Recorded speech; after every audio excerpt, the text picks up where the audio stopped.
sa unang sulyap sa But the reality is, it's hard to fulfill these three keys: commitment, communication, and forgiveness. That's why the greatest need for a blessed marriage is God. We need God for us to remain committed to our spouse despite all the temptations in this world. We need God for us to be able to speak words of life rather than words of death, words of kindness, appreciating each other. You need God for you to forgive one another on realizing that just as God has forgiven you. And you need to depend on God's strength, His love, His supernatural power for a blessed marriage. pagmamahal ko sa'yo. Jelly, my baby, my love, and my life. Mula nung makilala kita, naging mas buo ang buhay ko. Pinipili kita na mahalin araw-araw, sa saya, sa hirap at ginhawa, at sa pagsubok. Pangako ko sa iyo, magiging tahanan mo ako. Aalagaan kita, irerespeto at sasamahan sa lahat ng pangarap mo. At sa lahat ng ito, lagi nating alalahanin na ang relasyon natin, ito ay hindi lamang tungkol sa ating dalawa, kundi sa ating tatlo.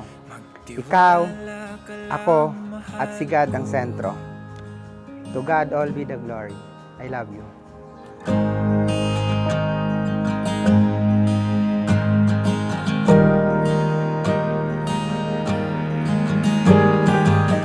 Sa harap ng Diyos at ng ating pamilya, pinapangako ko na mamahalin kita, hindi lang sa panahong masaya at masagana, kundi pati na rin sa pagsubok. Ikaw ang aking pahinga at kabiyak. Pangako, hinding-hindi susuko sa mga problema. I know that God will guide us and protect us. Nandito lang ako para sa iyo at sa pamilya natin. Patawad sa panahon nagkamali at nasaktan kita. Salamat sa panahon na natili at naging matatag ka. Salamat sa pagmamahal na walang alinlangan. Sa araw-araw, pipiliin at mamahalin ka.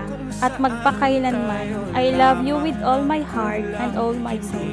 Kukulang ang pagmamahal ko sa'yo.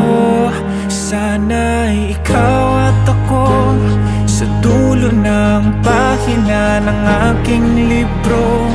Kasama kang maglalakbay sa bawat yugto ng kwentong sinusulat ko.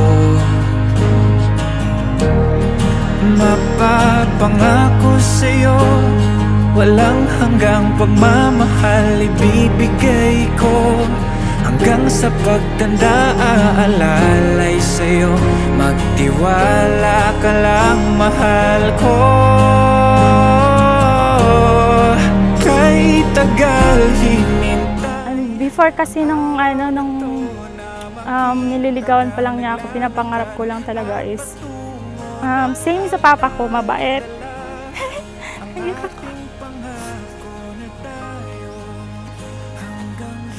Tapos mahaba yung pasensya, which is nakita ko yun sa kanya. Yung commitment niya, tapos yung pagiging niya, faithful. Yun po.